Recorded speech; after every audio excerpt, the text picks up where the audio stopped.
젊은 세대에게는 기억조차 하지 못하고 지나가는 6월이지만 6.25를 겪으신 어르신들께는 결코 잊을 수 없는 6월이 지나가고 있습니다. 이번 주에 이제 6.25를 우리가 다시 한번 또 만나게 됩니다. 1950년 6월 25일 새벽 4시였지요. 인민군이 242대의 전차를 앞세우고 공격해서 내려온 것이 한국전쟁의 시작이었습니다. 대한민국이라는 굉장히 좁은 땅덩어리에서 같은 민족끼리 3년이 넘도록 폭탄을 쏟아붓고 총알을 주고받으면서 밀고 또 밀리는 가운데 수많은 사상자와 아픔을 남기고 그리고 우리 가슴에도 큰 멍을 남긴 채 그렇게 최종적으로 휴전을 하게 된 것입니다. 국가에서 기록된 공식적인 피해 규모만 보아하더라도 한국군이 14만 명, 유엔군이 그리고 8만 명, 그래서 거의 한 20만 명이 넘는 사람이 생명을 잃었습니다. 부상자까지 그리고 민간인 희생자까지 합하면은 215만 명이라는 사상자와 아픔을 남겼습니다. 그리고 또 있지요. 북한군과 중공군 또 북한에 있는 민간인 사망자와 부상자까지 합하면은 그 피해 규모는 500만 명 이상으로 늘어나게 됩니다. 이 말은 그 당시에 살고 있었던 한 가정마다 한 명씩의 사상자를 냈다는 기록입니다. 굉장히 많은 사람들이 고통과 슬픔을 겪었죠. 그리고 벌써 65년이라는 시간이 흘러갔습니다. 지금 한국은 우리가 알고 있는 것처럼 그 쓰라린 전쟁의 모든 흔적들을 다 지워버렸습니다. 6.25 당시에 GNP가 74불에 불과했지만 지금은 29,000불이 넘습니다. 시상으로만 보면은 390배 이상이 성장되는 놀라운 경제적인 효과를 우리가 보고 있습니다. 그러나 여전히 전쟁으로 가족을 잃어야 했던 그러한 분들의 가슴에는 이 6월이 결코 지워지지 않는 깊은 흉터로 남아있으리라고 생각합니다. 반세기가 넘게 이어져온 이 민족의 아픈 상처가 어서 빨리 회복될 수 있기를 기원합니다. 오늘 사실은 여러분들에게 말씀을 준비하면서 고난에 대해서 우리가 좀 나누기를 원합니다. 근데 참 감히 이 고난을 이야기하기가 참 부끄럽지요. 어떻게 그 아프신 분들의 마음을 이해해서 우리가 그 마음을 같이 위로하고 하나님 말씀을 나눌 수가 있겠습니까? 그 한 사람 한 사람이 겪고 있는 깊은 어둠의 문제들을 어떻게 우리가 말로써 위로할 수가 있겠습니까? 그 말씀을 준비하는 가운데 늘 마음이 짓눌렸습니다. 우리는 이 땅에 살면서 참으로 많은 아픔과 고통의 시간들을 지나게 됩니다. 원탔던 원치 않았던 간에 한순간에 사업이 기울어서 경제적으로 어려움에 처하기도 되고 또 시간이 지나면은 잊혀질 것 같은데 65년이라는 시간이 지나도 그 가슴에 깊은 상처들이 아물어지지 않고 기억나는 것처럼 뜻하지 않은 때에 갑자기 먼저 보낸 가족들로 인해서 늘 눈물 짓고 그리고 그리워하며 살아가게 됩니다. 이처럼 모든 인생들은 이 땅에 있는 동안에 반드시 고난을 겪게끔 되어 있습니다. 그리고 이는 악한 사람뿐만 아니라 선한 사람에게도 그리고 믿는 자들에게도 동일하게 그 고난의 시간들을 허락하여만 하는 상황들이 있습니다. 오늘 이 본문을 기록한 사도 바울도 모든 것을 포기하고 주를 따라갔지만 결코 그 길이 우리가 보기에 평탄하고 그리고 행복한 길이라고 할 수는 없습니다. 역사가들의 기록에 의하면은 주후 62년경에 바울은 죄인의 신분으로 로마에 도착했고 그리고 감옥에 갇혀버립니다. 금방 놓아졌지만 다시 또 감옥에 끌려가고 이 일을 반복하다가 결국은 64년 초에 네로 황제의 날카로운 칼에 순교를 당했기 때문입니다. 결코 행복하고 평탄한 삶이다라고 말할 수가 없어요. 바울만이 아닙니다. 베드로도 십자가에 거꾸로 매달렸고 수많은 예수 믿는 사람들이 미친 개에 밥이 되었고, 짐승의 가죽에 둘둘 말려서 톱으로 잘림을 당하기도 하고, 심지어는 네로의 궁전뜰을 밝히는 횃불로 태워지기도 했습니다. 어떤 기록에는 7 아들을 둔 유대인 어머니의 순교가 가슴을 울립니다. 주전 167년에 시리아에 있는 안티오쿠스 3세가 예루살렘을 짓밟고 나서 사람들을 핍박하기 시작했습니다. 돼지고기를 올려놓고 유대인들에게 절하라는 것입니다. 여기에 절하면은 살려주고, 그렇지 않으면은 생명을 걷어가겠다고 협박합니다. 유일하신 하나님을 고백하며 따르지 않았던 이 어머니의 6 아들이 차례대로 순교하게 됩니다. 어머니는 그것들을 지켜볼 수밖에 없었어요. 마지막 남은 7째 아들이 그 어머니 앞에서 두려워 벌벌 떱니다. 그 모습을 지켜보던 어머니가 이렇게 말합니다. 아들아, 이 어미를 불쌍히 생각해라. 나는 너를 9달 동안 뱃속에 품었고 너에게 3년간 젖을 먹였다. 아들아, 이 어미의 부탁을 들어다오. 이 도살자들을 두려워하지 말고 내 형들에게 부끄럽지 않은 죽음을 맞이하거라. 결국 7째 아들도 순교의 자리로 나아갔고 그 어머니도 뒤를 이어서 순교했다는 기록입니다. 예수를 믿으면은 모든 것이 참 기쁘게 그렇게 행복하게 살 수 있고, 우리가 쉽게 이해하는 것처럼 만사형통의 은혜들을 누릴 수 있어야 되는데, 내가 누리고 있었던 것, 내가 정욕적인 것들 추구했던 것들을 내려놓고 우리 예수를 믿게 되면은 오히려 경제적인 문제도 풀리고 건강적인 문제도 풀리고 기도했던 것도 응답받고 모든 것들이 다 좋게 결론이 나야 되는데, 오히려 믿은 이후에 그 삶이 더 꼬이고 어려워지고 힘든 절망의 시간들을 겪게 되는 것들을 봅니다. 그런데 오늘 본문에 나타나는 바울의 모습을 우리가 좀 주목해서 봐야 합니다. 지금 바울에게 닥친 이 상황들은 결코 기뻐할 수 있는 상황이 아니에요. 절망적이고 희망조차 보이지 않는 암울한 상황입니다. 그런데 이러한 상황 속에서 바울이 오늘 본문에서 보여주고 있는 모습은 굉장히 뜨거운 감격과 기쁨을 가지고 고백하고 있다는 것입니다. 상황은 절망적인데 희망조차 보이지 않는데 그 입술의 고백은 굉장히 기뻐하며 감격하고 있다는 것입니다. 바울이 고난을 피하려 하지도 않습니다. 핍박이 심해지면 심해질수록 무엇인지 모르겠지만 그 마음에는 더 분명한 확신을 가지고 있고 주님의 일을 더 열심히 감당하는 능력이 그에게 나타나고 있다는 것입니다.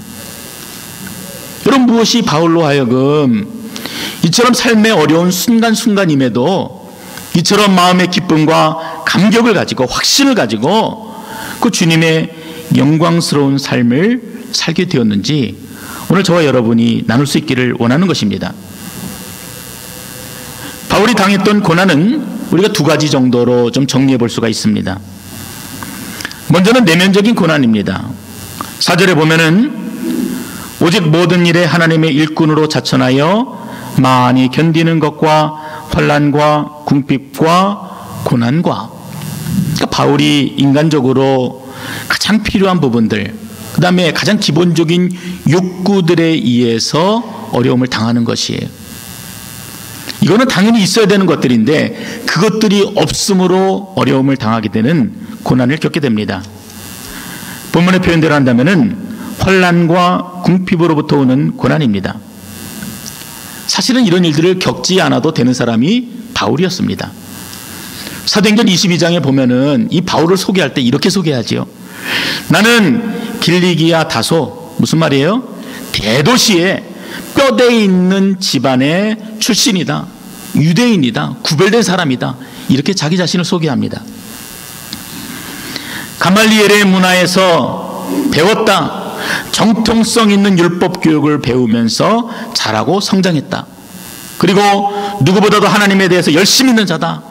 나는 그리고 율법을 정직하게 지켜서 이 구원에 대해서 조금이라도 흔들림이 없는 믿음을 가진 자다라고 자기 교만과 자기 만족에 가득 찼던 자가 이 바울입니다. 이 내용만 놓고 보더라도 그냥 가만히 놓아도 그냥 출세가도를 달릴 수 있는 자리였습니다. 부족함이 없었습니다. 그런데 자신이 누릴 수 있는 그 모든 안락을 버리고 예수를 따르기로 결심했을 때, 하나님의 일꾼으로 스스로 자원하였을 때, 어쩌면 이때까지 한 번도 경험해 보지 못했던 그 어려움, 궁핍함, 곤고함, 환난, 그 모든 일들을 이 바울이 경험하게 된 것입니다. 두 번째는요, 외부적인 고난이에요. 타인으로부터 당하게 되는 고난을 이 바울이 받게 됩니다. 5절에 나와 있습니다. 매맞음과 갇힘과 난동과 수고로움과 자지 못함과 먹지 못함 가운데서, 바울은 자기 자신의 의로움으로 똘똘 뭉쳐서 믿는 자들을 박해하고 죽이기까지 했던 자입니다. 그런데 지금은 도리어 가장 가까이 지냈던 자들로부터 심한 박해를 받고 폭력을 당하는 무서운 고난에 처하게 된 것입니다. 11장에 보면은 이 바울이 유대인들에게 40에서 하나 감한 매를 5번 맞았다, 3번은 태장을 맞았고 1번은 돌로 맞는 고통을 당했다, 그렇게 기록합니다. 아마 그때마다 죽음과도 같은 두려움을 맛보았을 것입니다. 그것만이 아니었습니다. 다메섹 도상에서 회심한 이후로 사실 바울의 인생을 보면은 한순간도 편안할 때가 없었습니다. 끊임없이 복음을 전하다가 유대인들에게 시달려야 했고, 시달리는 가운데 감옥에 끌려가야 했고, 맞아야 했고, 풀려나 있던 시간들도 주변 사람들로부터 늘 횡포와 그리고 고통의 시간들을 겪을 수밖에 없었습니다. 그리고 또한 고된 일에 시달려야 했고, 잠을 자지도 못했고, 굶주릴 수밖에 없었습니다. 살기 위해서 끊임없이 수고했고, 먹고 자는 일까지도 바울에게는 고통스러운 시간이었던 것입니다.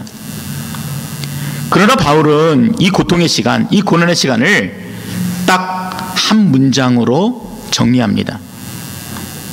믿는 자에게 있어서 고난은 그리스도와 함께 받는 고난이다.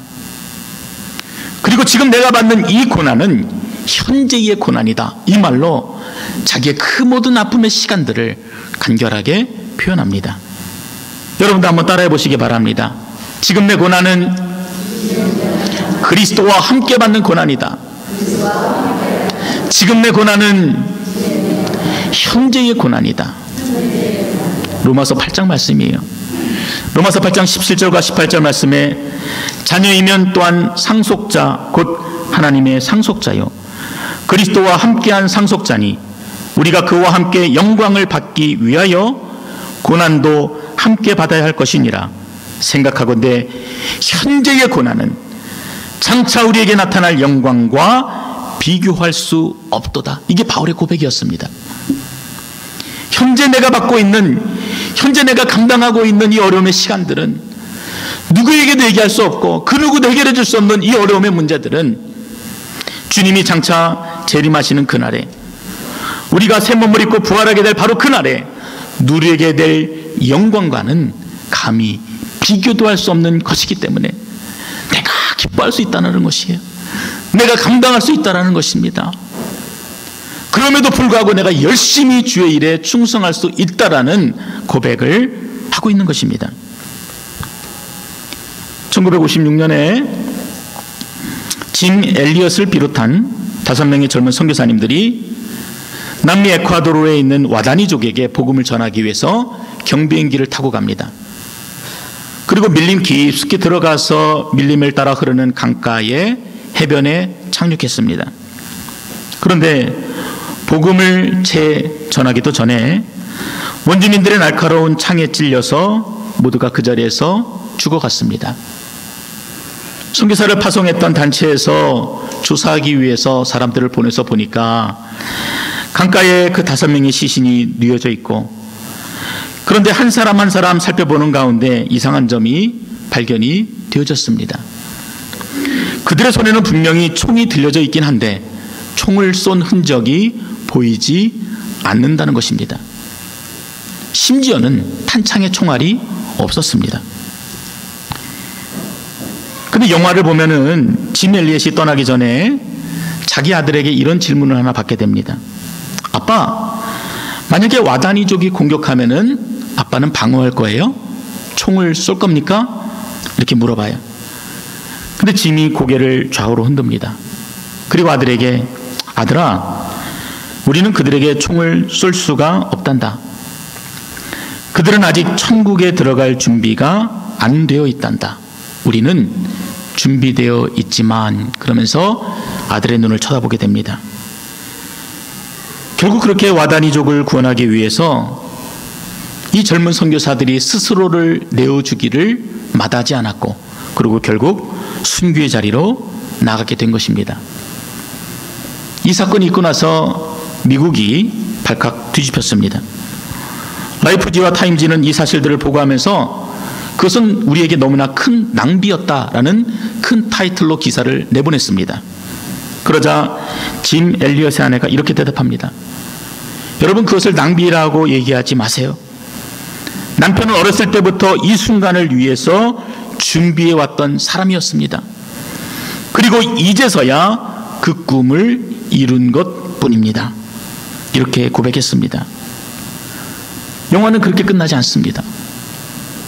이 영화는 젊은 5 아내와 미망인이 된 그 아내들과 어린아이들이 자신들의 남편, 자신들의 아빠를 죽인 그 와다니족을 다시 찾아가는 것으로 영화가 연결이 되어집니다. 열심히 섬겼지요. 열심히 충성을 다합니다. 학교를 세우고 아이들을 돌보고 병원을 만들고 너무나 충성되이 섬기니까 이 와다니족의 추장이 이 짐의 아내에게 물어보는 것이, 도대체 당신은 누굽니까? 도대체 당신이 누구길래 우리를 위해서 이처럼 애쓰고 수고합니까? 그 이유가 무엇입니까? 그러자 짐의 부인이 대답합니다. 나는 5년 전 당신들이 죽인 그 남자의 아내입니다. 그러나 우리가 여기에 온 것은 바로 하나님의 사랑 때문입니다. 이 일로 인해서 와다니 전체가 복음화되어지는 놀라운 일들을 영화가 기록합니다. 그리고 시간이 흘렀습니다. 오랜 시간이 지난 후에 이 짐 엘리엇이 다녔던 위튼 대학 기숙사에서 생전에 이 짐 엘리엇이 썼던 일기가 발견이 되었습니다. 근데 거기에는 마치 자신의 미래를 예견하듯 한 문장이 적혀 있었습니다. 결국 잃어버릴 수 없는 것을 얻기 위해 지킬 수 없는 것을 버리는 자는 절대 어리석은 자가 아니다. 사람들은 어리석다 이야기하지요. 낭비다 말하지만 짐 엘리엇은 19살 나이에 벌써 앞으로 자신에게 주어질 인생들을 내다보고, 그리고 우리와 와다니족에게 나타날 하나님의 영광을 위해 자신의 삶을 드리기로 이미 결정하였던 것입니다. 여러분, 바울이 그랬습니다. 바울도 그렇게 그 어려움의 때를 이겨냈어요. 세상 사람들과 자신을 비교하면서 괴로워하고 고통스러워했던 것이 아닙니다. 내 지나온 시간들을 돌아보면서 내가 그랬더라면, 이러는 마음으로 늘 삶을 돌아보면서 현실에 대해서 부정하고 어려움을 표현했던 것이 아니었어요. 세상의 헛된 부귀와 하늘의 영광을 매일매일 비교했습니다.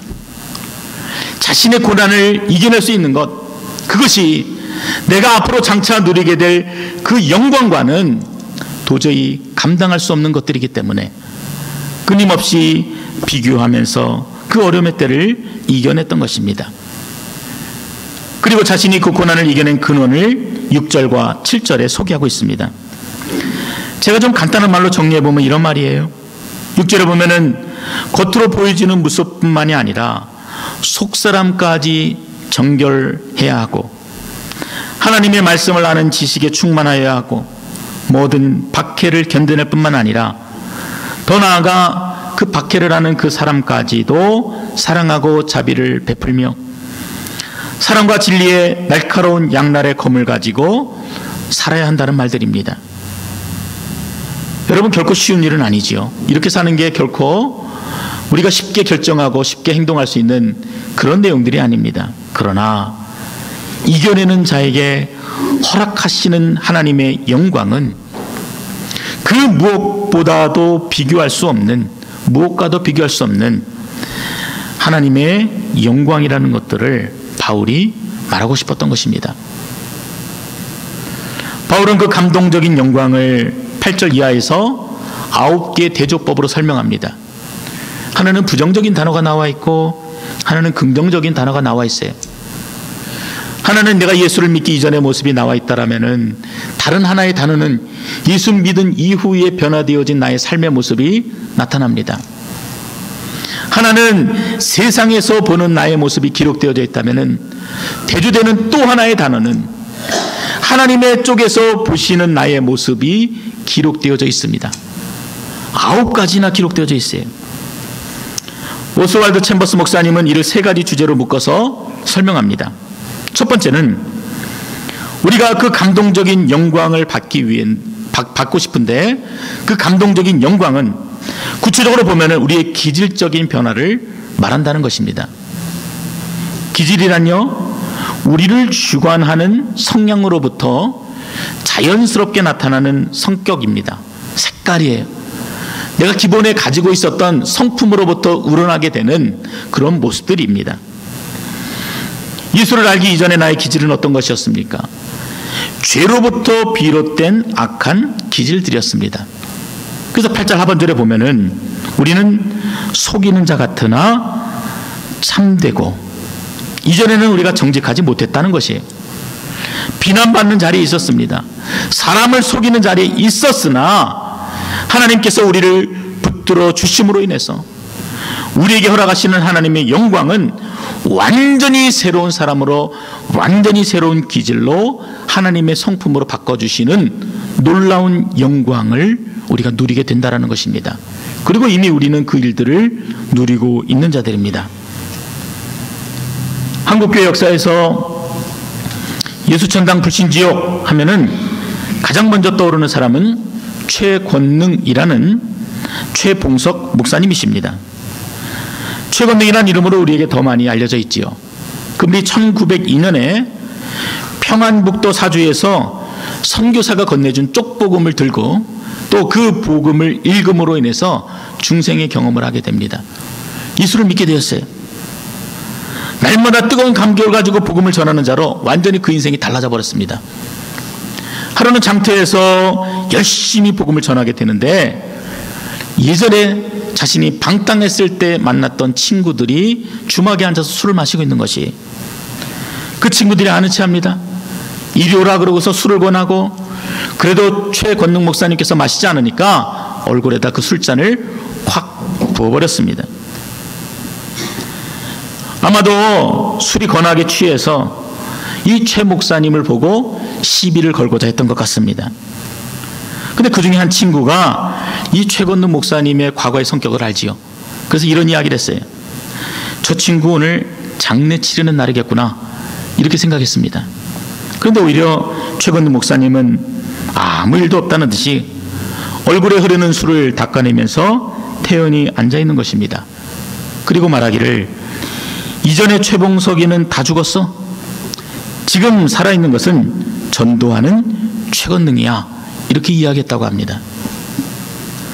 또한 일제시대 때 신사참배에 반대하면서 무진 고문과 채찍을 당할 때도 이 목사님은 비명이 아닌 예수 천당 불신 지옥을 그 감옥에서 그렇게 외쳤다고 합니다. 하도 시끄럽게 외치니까 일본 순사가 물어봤습니다. 당신은 왜 자꾸 이 고통스러운 순간에도 예수 천당을 외칩니까? 이렇게 대답하셨어요. 원래 그릇에 물이 가득하면 툭 하고 조금만 건드려도 물이 넘치게 돼요. 나는 지금 예수로 가득 찼기 때문에 날 조금이라도 치기만 하면 예수가 흘러 넘치는 것이니 그런 줄 아시오, 라고 대답했다라는 것입니다. 이처럼 우리가 고난 가운데 인내하면서 사랑과 진리 가운데 거하게 되면은 우리의 성품이, 옛 자아가 완전히 죽어지고 예수의 성품으로 변화되어지는 놀라운 영광에 우리가 참여하게 되는 것입니다. 여러분, 이것이 얼마나 우리에게 감격적인 고백입니까? 주님의 나라에 들어갈 수 있는 성품으로 변화되어져요. 주님이 할렐루야 기뻐 받으시는 거룩한 예배를 드리는 자로 변화되어집니다. 두 번째는 우리가 현재 겪고 있는 모든 상처를 덮고도 남는 은혜의 영광을 누리게 됩니다. 9절 말씀입니다. 무명한 자 같으나 유명한 자요, 죽은 자 같으나 보라 우리가 살아있고, 징계를 받는 자 같으나 죽임을 당하지 아니하였다. 사랑하는 성도 여러분, 우리가 이 땅에 있는 동안에 그리스도인들이 처하게 되는 자리는 결코 유명한 자리가 아닙니다. 목사에게 있어서도 가장 영광스러운 자리는 초대형 교회를 목회하면서 세상과 성도들에게도 인정받고 TV에도 나오고 하는 그런 것들이 결코 아니라는 것입니다. 한 장로교단의 총회 대표들을 대상으로 설문조사를 했습니다. 우리 교단이 매년 총회장을 뽑는데 이것이 과연 정직한가 조사를 해보니까 70% 이상의 사람들이 교단장 선거가 타락했다, 거기다 표시를 했습니다. 그리고 가장 심각한 문제로 금품 향응 제공이라고 표시를 했습니다. 교회의 대표를 세우는 자리잖아요. 근데 그 자리에 수많은 돈 봉투가 오고 갔다라는 것입니다. 여러분, 이게 말이 됩니까? 말이 안 되는 일입니다. 그러나 예수를 진실로 믿는 자들을 여러분 들어보십시오. 정말 진실로 예수쟁이가 된 사람들을 보세요. 그런 사람들은 결코 드러나는 자리가 아니라 드러나지 않는 가운데서 묵묵히 섬기는 자들입니다. 아무도 관심을 가지지 않는 자리지만 복음을 위해서 아낌없이 자기가 가지고 있는 모든 것들을 내려놓는 그런 자리에 꼭 그분들이 계십니다. 여러분, 그런 분들을 바라보는 아버지의 마음이 어떻겠어요? 묵묵히 섬기는 자들을 바라보는 하나님 아버지의 마음이 어떻겠습니까? 영광의 자리, 존경받는 자리, 사람들로부터 추앙을 받는 자리, 그러한 자리에 있는 그리스도인들을 보는 그리스도의 마음이 어떠하겠습니까? 너무나 다른 것이. 비록 이 땅에 있는 동안에 우리는 무시당하고 죽은 자처럼 지내고 때로는 징계를 받고 그러지만 주님의 재림과 함께 부활의 날이 오게 되면은 분명 오늘 본문에 나온 것처럼 우리 한 사람 한 사람들이 천사장의 나팔소리와 함께 영광의 자리로 인도함을 받게 될 것입니다. 세상에서 핍박과 고난과 모욕을 당해도 하늘에서는 유명한 자로 인정을 받는다는 것이에요.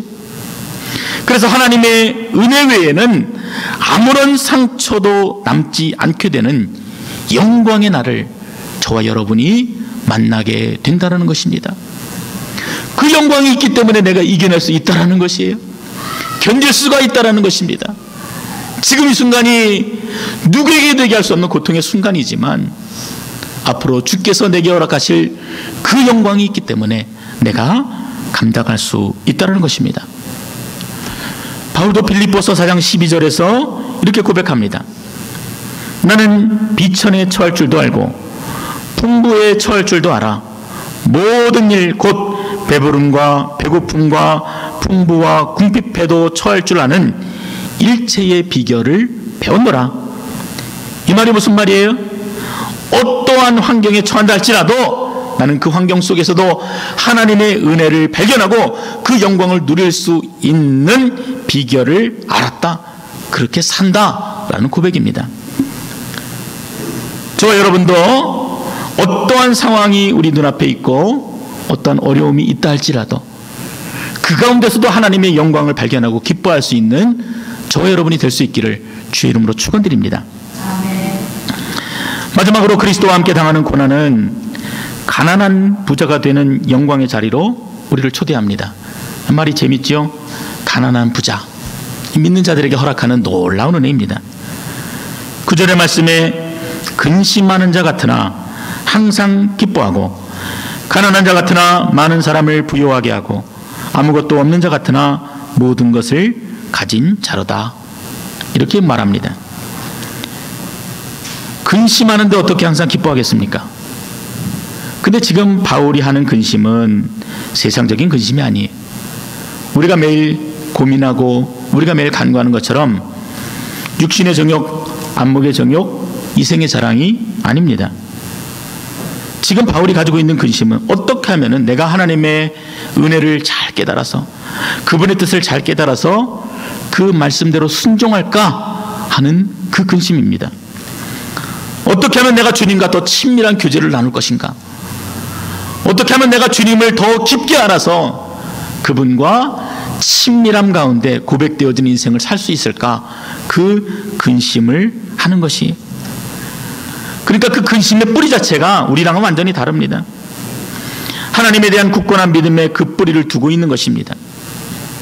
이러한 근심을 하는 자들은 결코 욕망의 자리에 마음을 빼앗기지 않습니다.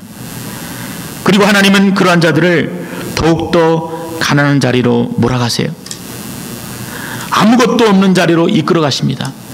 그리고 그 가운데 하나님의 능력을 나타내시는 것입니다. 전능하신 하나님의 능력을 드러내십니다. 우리가 예배 전에 찬양했던 것처럼 약할 때 강함이 된다는 게 여러분 무엇이겠습니까?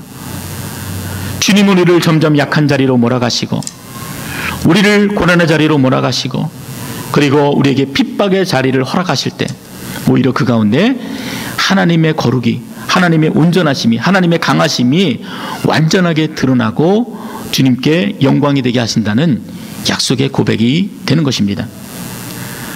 바울에게도 견딜 수 없는 육체의 가시가 있었습니다. 많은 사람들이 그 육체의 가시가 무엇인가 생각해 보는데 어떤 분은 바울에게는 분명하게 히스테리가 있었을 것이다, 우울증이 있었을 것이다. 또 어떤 분은 이유 없는 두통이 바울을 괴롭혔을 것이다. 또 어떤 이는 바울은 너무나 못생겼기 때문에 거기에서 오는 열등감을 가지고 살아갔을 것이다. 이런저런 말을 합니다. 다 정확하지 않습니다. 그러나 우리가 고린도후서 12장에서 확인하는 것은 그 육체의 가시로 인해서 바울이 너무나 힘들었다는 것이에요. 견딜 수 없이 고통스러워했습니다. 많은 시간을 괴로움에 시달려야만 했습니다. 그리고 제발 그 가시를 제거해 주시도록 3번이나 예수님께 간절히 구하게 됩니다. 그런데 웬만하면 들어줄 것 같은데 예수님이 그 기도 가운데 응답해 주지 않습니다. 그래서 12장 9절에 보면 이렇게 말씀하세요. 내 은혜가 네게 족하도다. 이는 내 능력이 약한 데서 온전하여짐이라. 이렇게 말씀해 주십니다. 바울의 약함을 통해서 그리스도의 강함을 드러내신 것입니다. 참 놀라운 것은 이 12장 9절에 보면은요, 그 말씀하신 예수님 그 바로 뒤에 바울의 반응이 나타납니다. 주님, 이게 무슨 말입니까? 말이 안 되지 않습니까? 그렇게 얘기하지 않았어요. 거기 보면은 크게 기뻐하였다 이렇게 고백합니다. 그 음성을 들으실 수 있는 여러분 되시기 바랍니다. 그렇게 고백할 수 있는 여러분 되셔야 합니다. 아마도 바울에게 육체의 가시가 기도 가운데 제거되어졌다면은 지금 이처럼 기뻐하는 모습은 찾아보기 어려웠을지도 모릅니다. 그러나 바울은 자신에게 있는 근심의 가시, 고난의 가시, 핍박의 가시가 여전히 있었지만 오히려 그 가운데 크게 기뻐할 줄 아는 신앙의 지혜를 배웠다라는 고백이 되는 것입니다. 말씀을 정리합니다. 어떤 분은 여전히 이 말씀을 듣고도 하나님, 제가 지금 이렇게 힘든데, 숨쉬기도 힘든데 어떻게 이러한 순간이 하나님께 영광이 될 수 있겠습니까? 꾸준히 하나님 앞에 물어보고 또 마음의 근심을 가지고 있는 분도 있으리라고 생각합니다. 주님, 바울보다 더한 어려움이 제게 있습니다. 이렇게 말씀하실 분도 있습니다. 그러나 바울이 고백했던 것처럼 현재 우리가 당하는 고난은 장차 우리에게 나타날 영광과는 감히 비교할 수도 없는 것입니다. 이 말씀을 믿으신 여러분 되시기를 바랍니다. 그러므로 우리 기도가 달라져야 돼요.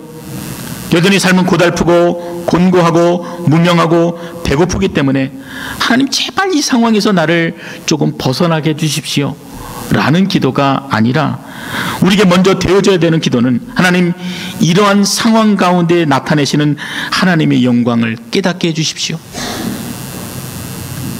하나님 이 상황을 통해서 드러내시는 하나님의 영광을 발견할 수 있는 놀라운 은혜를 허락하여 주십시오. 하나님 제가 그 영광으로 인해서 이 모든 고통의 순간을 잊어버리고 하나님 잘 견디는 자로 믿음으로 승리하는 자로 예배하게 하여 주시옵소서. 고백하는 우리가 되어져야만 하는 것입니다.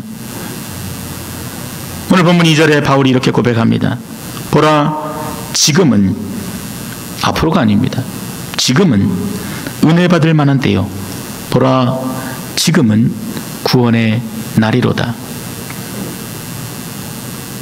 여러분에게 하나님의 영광이 나타나는 때가 바로 지금 이 자리부터 여러분에게 하나님의 영광이 드러나고 삶으로 고백되어지는 자리가 바로 이 지금 이 순간 이 자리로부터 시작되어지고 우리 주님 앞에 온전한 영광의 제사를 드릴 수 있는 여러분 되시기를 주의 이름으로 축원드립니다. 아멘. 기도하겠습니다.